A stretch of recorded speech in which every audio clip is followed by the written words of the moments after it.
En 2021, une entreprise américaine cotée en bourse, Ubiquiti, s'est aperçue qu'elle était victime d'une fuite massive de données, incluant son code source et une bonne partie de sa propriété intellectuelle. Elle mobilise le top management de sa division informatique pour se défendre, mais ce qu'elle ne sait pas, c'est que dans sa cellule de crise, il y a l'auteur du crime.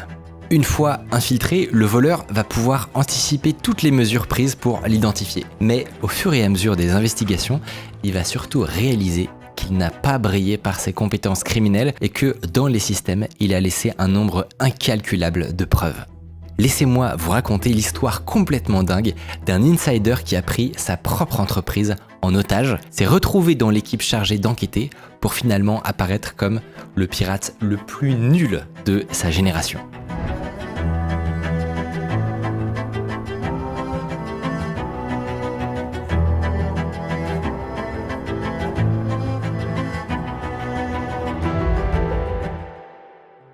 Nicolas Sharp est un développeur qui gère plutôt bien sa carrière. Année après année, il a gravi les échelons en sautant d'une boîte à l'autre. Et désormais, il bosse chez Ubiquiti, une entreprise qui commercialise des routeurs, des switches et des webcams. À 35 ans, il occupe le poste de Cloud Lead et il gagne $250 000 par an. Il a une femme et 5 enfants et il est propriétaire d'une maison coquette dans l'Oregon. Bref, de l'extérieur, tout roule dans sa vie. Sauf que, sous la surface, Sharp est de plus en plus frustré. Depuis 2 ans, il alerte sa hiérarchie sur des problèmes de sécurité. Il passe de longues heures au téléphone à essayer de convaincre le PDG. Mais il a l'impression que personne ne l'écoute. Du coup, il décide d'aller voir ailleurs. Il envoie des candidatures à droite à gauche, il passe des entretiens et le 9 décembre, il apprend qu'il a obtenu un poste dans une entreprise de la Silicon Valley. L'histoire aurait pu s'arrêter là. Mais allez savoir pourquoi. Le lendemain du jour où il apprend qu'il est pris chez Lytx, il va complètement vriller. Il faut savoir que chez Ubiquiti, Sharp possède un certain nombre d'accès administrateurs. En fait, dans la pyramide des privilèges, il est pas loin du sommet en tant que développeur senior. Il a accès à tout le code source de la boîte sur GitHub, mais aussi à une grande partie des data centers de l'entreprise, qui sont hébergés chez Amazon. Or, il se trouve que Ubiquiti manipule des données extrêmement sensibles. Ils équipent en routeur et en caméra des millions de foyers. S'il y avait le moindre incident de sécurité, ce serait un gros problème. Mais il y a pire que ça. Ubiquiti abrite sur ses serveurs une tonne de propriétés intellectuelles, les technologies propriétaires sur lesquelles tout son business repose et qui valent des millions. Contrairement à des pirates extérieurs, Sharp n'aurait aucune barrière à contourner pour s'emparer de ses trésors. Il sait où sont les clés de toutes les portes. Reste à savoir comment les monétiser, mais à ce stade, il n'y pense pas vraiment et décide de passer à l'acte. Le premier trésor que Sharp convoite, ce sont les dossiers d'Ubiquiti stockés sur le cloud. Il n'a pas un accès direct à ces dossiers qui sont stockés dans différents segments du réseau protégé par mot de passe. Mais avec son compte administrateur, il peut récupérer une clé, un genre de super code d'accès qui lui permet d'accéder à tous les mots de passe dont il a besoin. Donc, c'est ce qu'il fait. Maintenant, il pourrait se contenter d'utiliser cette clé pour exfiltrer tout ce qu'il veut. Mais il sait que à chaque fois qu'il se connecte à AWS, il y a un journal des logs qui enregistre son adresse IP et toutes ses actions sur le serveur. Si jamais l'intrusion est détectée plus tard, ce journal, ce serait la première chose que les enquêteurs vont regarder. Nicolas regarde peut-être YouTube, en tout cas, il sait que la solution, c'est un VPN. En utilisant un VPN, on fait passer son trafic internet par une première étape, un tunnel chiffré qui relie notre ordi à un serveur appartenant à l'entreprise du VPN, masquant ainsi notre propre adresse IP de tous les serveurs. Du coup, Sharp en achète un, l'active et va se connecter au serveur AWS. Il va voler 1400 dossiers comme ça, des spécifications produits, des schémas électriques. Il télécharge des années de travail. Mais il lui manque encore le plus important, ce qui est derrière la magie du logiciel d'Ubiquiti, son code source. En tant que Cloud Lead, Sharp dispose aussi d'accès complet au dépôt GitHub. Il partage notamment avec une poignée d'autres développeurs un compte admin qui permet de manipuler l'ensemble des répertoires. Du coup, le lendemain de ses méfaits sur AWS, il se connecte au GitHub, toujours en masquant son adresse IP, et se met à télécharger tout le code qu'il peut. Tout ça se passe sans encombre, à part un mini incident. À un moment, pendant le téléchargement, sa connexion Internet saute. Il lui suffit que d'un appel au fournisseur d'accès pour rétablir le réseau, et dans les heures qui suivent, il pense plus à ce détail et parvient à récupérer 155 dépôts de code. Pour brouiller les pistes, il a uniquement utilisé des comptes partagés avec d'autres développeurs. Mais il sait que sur AWS, la moindre action est enregistrée dans un journal de log. Des enquêteurs pourraient très bien l'utiliser pour remonter sa trace. Alors pour être bien sûr d'effacer toutes ces traces, il va utiliser ses accès administrateurs AWS pour modifier ce journal. Ce qu'il fait précisément, c'est changer la période de rétention des logs. Il la passe de 30 jours à 24 heures. Tout ce qu'il a fait avec son VPN sur le cloud sera supprimé à jamais. Maintenant, il doit gérer un deuxième problème. À l'occasion de son intrusion sur AWS, il a ouvert ce qu'on appelle des sessions d'utilisation. C'est ce qui permet à un développeur de créer un tunnel entre son ordi et le data center. Or, à un endroit, on peut voir la liste des sessions ouvertes et l'identifiant de leur initiateur. Sharp est littéralement le responsable de la sécurité du cloud, donc il pourrait parfaitement supprimer ces sessions. Mais il a une autre idée, encore plus machiavélique. Il va les modifier pour détourner les soupçons sur d'autres personnes. Il remplace son identifiant par celui de 5 de ses collègues développeurs pour créer des fausses pistes. Cette fois, son crime est parfait. Il a prévu toutes les éventualités, tous les indices qu'il aurait pu laisser. Il peut désormais se concentrer sur son vrai objectif, gagner de l'argent. Vu les risques qu'il a pris, on pourrait s'attendre à ce qu'il ait bâti un plan minutieux pour maximiser ses gains, mais en réalité, pas vraiment. Il est plutôt en impro et son premier move va être assez surprenant. Il se trouve qu'Ubiquiti participe à un programme qui s'appelle HackerOne et qui vise à récompenser les hackers qui trouveraient des failles dans leur système. Sharp, de son côté, il a trouvé pas mal de mots de passe dans les répertoires d'AWS. Donc il se dit, est-ce que moi aussi je pourrais pas en profiter? Et du coup, il envoie un message au directeur cybersécurité en son propre nom et il lui pose la question suivante. Est-ce qu'un salarié tel que moi-même, aurait droit à une prime s'il révélait des mots de passe volés? Je demande, au cas où. Là, il faut se mettre à la place du directeur cyber. Un message comme ça provenant d'un développeur senior qui détient des accès administrateurs et qui est notoirement insatisfait de son job, c'est quand même bizarre. Le directeur lui répond que oui, c'est possible. Et en même temps, il garde soigneusement une copie du message. On ne sait jamais, peut-être qu'un jour ou l'autre, ça pourrait être utile. L'équipe cyber disposait probablement d'un système de détection capable d'identifier une exfiltration anormale de données. Or, il se trouve que Sharp, qui se croit intouchable, n'a pas été particulièrement discret. En une semaine, il a téléchargé 20 gigas de données sensibles, dont tout le code source, et tout ça en utilisant un VPN inconnu de l'entreprise. Du coup, le 28 décembre 2020, 8 jours après sa première intrusion, c'est l'alerte générale. À ce stade, tout le monde pense à une cyberattaque. En fait, ce qu'il faut se dire, c'est que le concept même de se faire attaquer de l'intérieur n'est pas du tout une évidence, encore moins en 2020. Ils sont probablement à des années-lumière tous de penser que leur propre administrateur système est en train de se retourner contre eux. Du point de vue d'Ubiquiti, une attaque informatique, c'est vraiment un scénario catastrophe. Ils sont l'un des leaders du matériel réseau. Si leur propriété intellectuelle circule, ça pourrait faire très mal.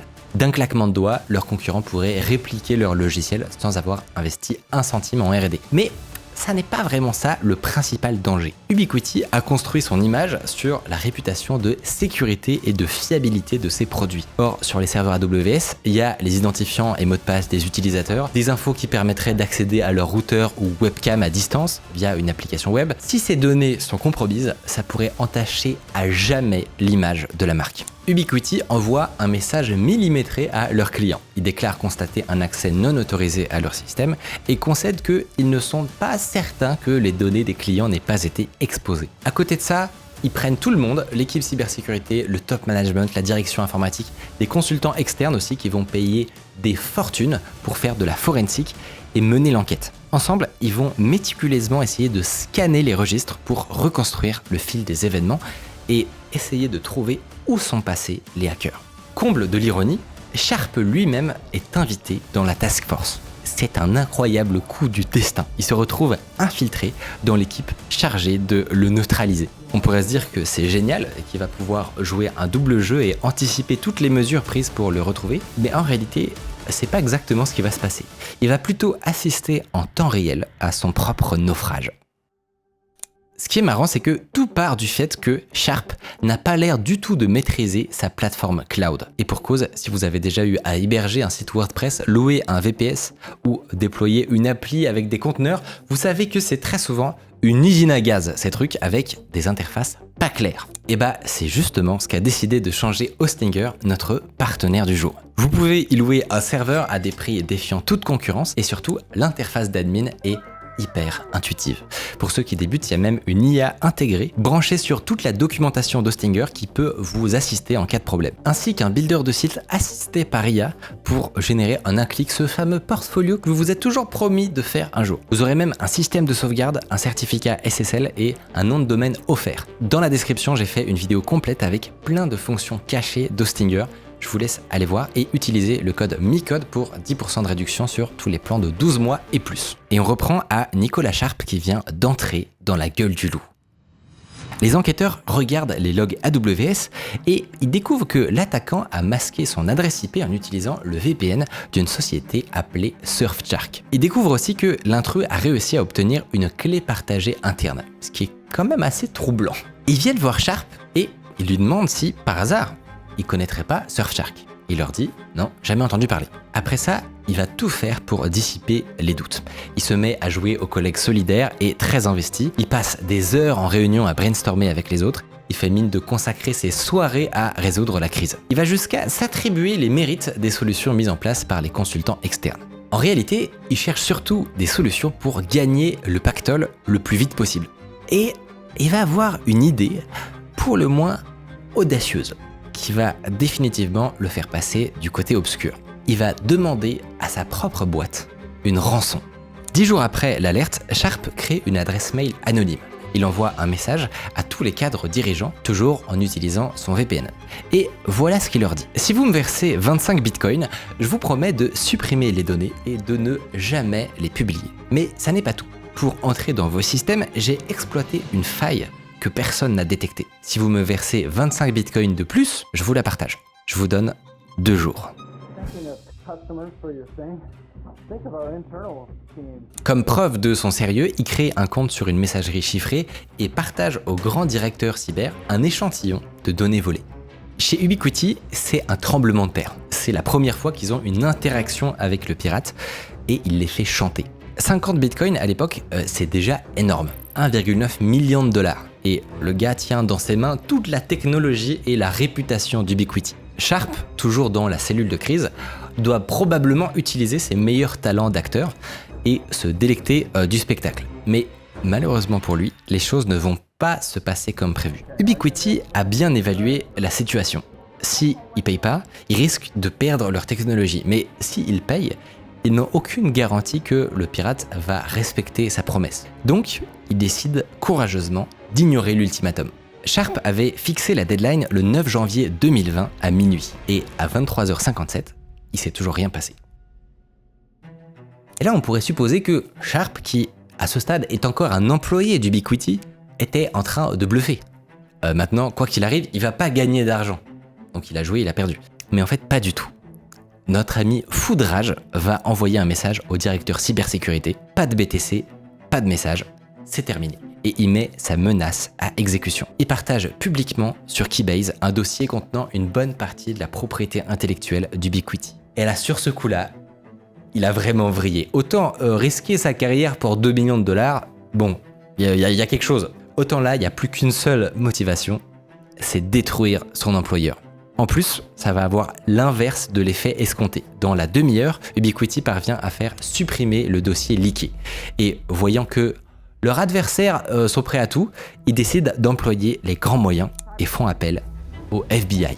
Cette fois, Sharp n'est plus seulement chassé par des consultants en cybersécurité, il fait face à l'une des plus puissantes agences américaines. Leur division cybercrime dispose de budgets en milliards de dollars et d'outils d'investigation qui font pâlir d'envie le reste du monde. Les agents du FBI et les experts forensiques vont très vite réaliser qu'en fait, le hacker a mal fait son travail d'effacement des logs. Il existe notamment plein de journaux AWS intacts. Et après les avoir passés au peigne fin, ils trouvent le moment fatidique, le 10 décembre à 20h18, où l'attaquant à utiliser la clé partagée pour dérober 1400 fichiers dans le cloud. Et en regardant les lignes juste au-dessus, ils font une découverte déconcertante. À 20h16, 2 minutes avant l'intrusion, quelqu'un s'est connecté avec une adresse IP dans l'Oregon pour récupérer cette même clé partagée. Il regarde à qui appartient l'adresse IP et trouve Nicolas Sharp.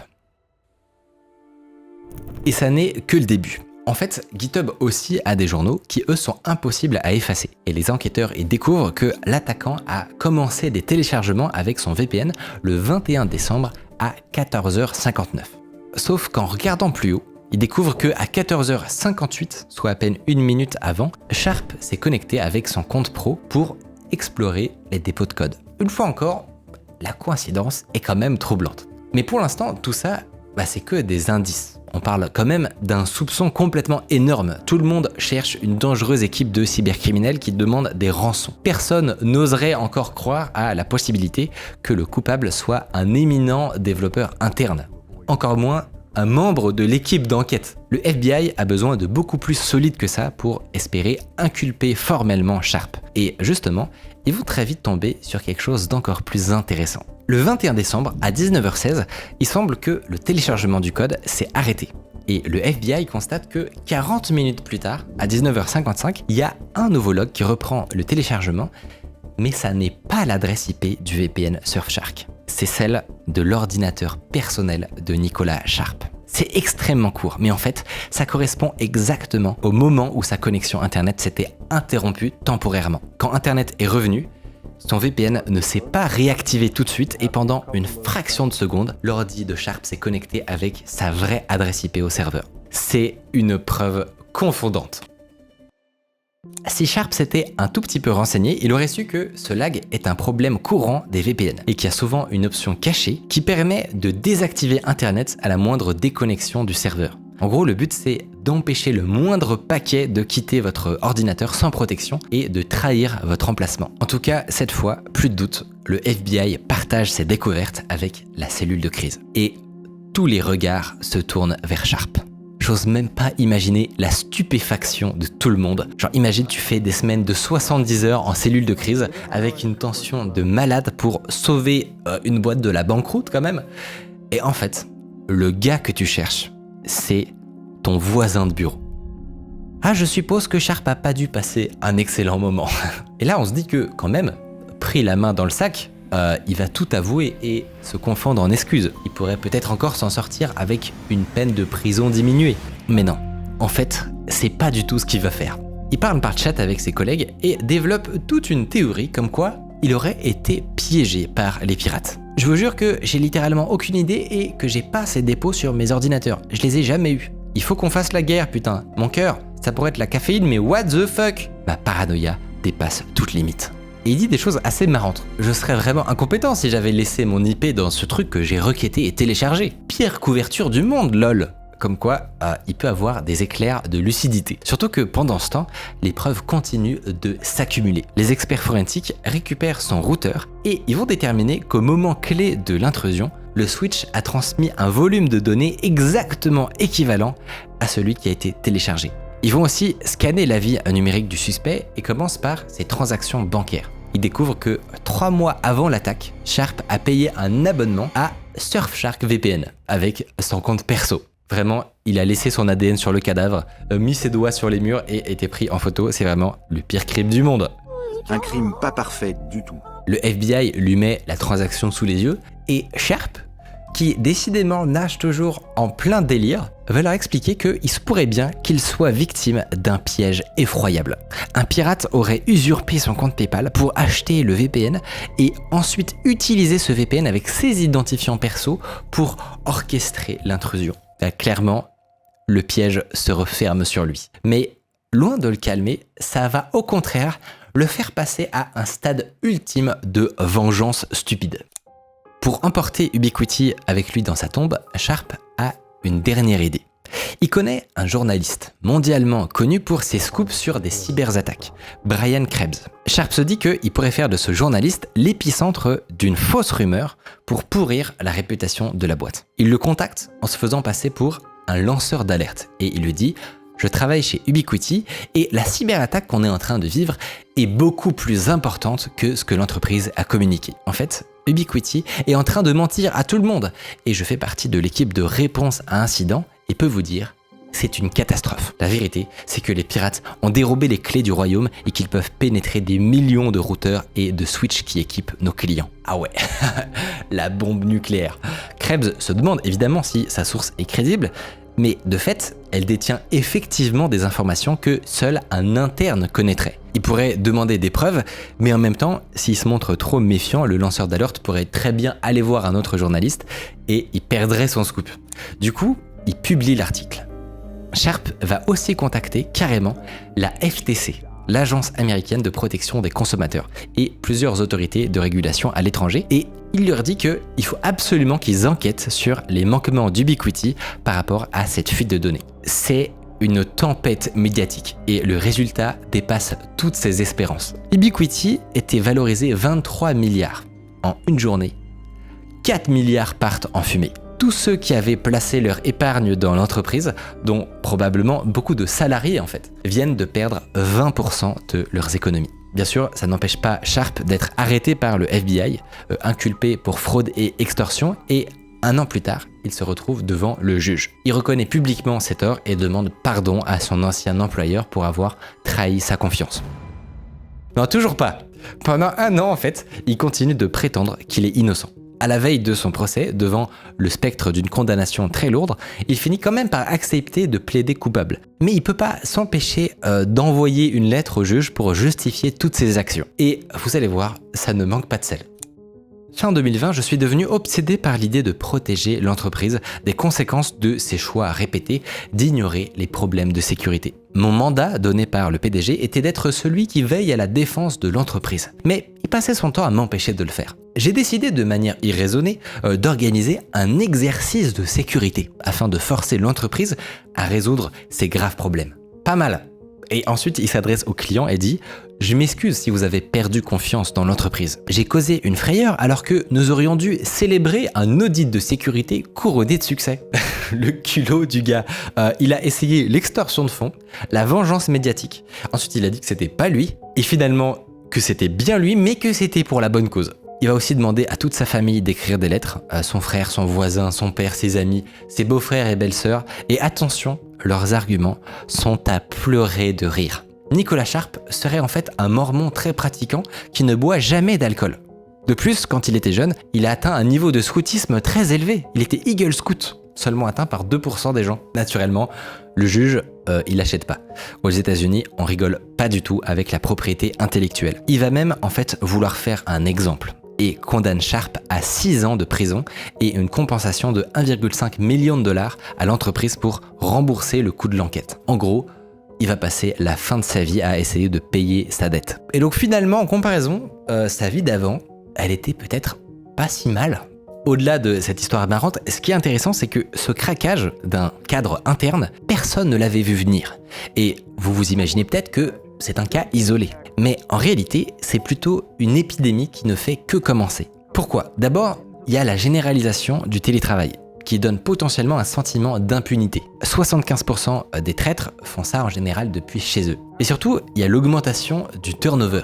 Et c'est très souvent justement avant de partir que la tentation est la plus grande. Et les gens changent de job plus souvent qu'avant. Donc mécaniquement, ça veut dire qu'il y a plus d'occasions d'embarquer les bijoux de famille. C'est aussi ça qui explique que maintenant, dans de plus en plus de boîtes, on coupe tous les accès des gens avant de les virer et qu'on essaye de bien cloisonner les accès. Et après, vous aurez beau prendre toutes les mesures, il n'y a jamais d'autre choix que de faire confiance à ses salariés, de se rendre vulnérables.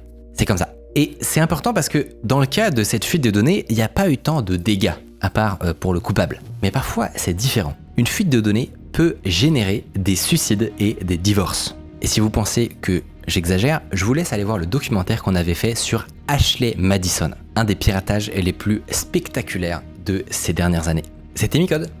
Salut!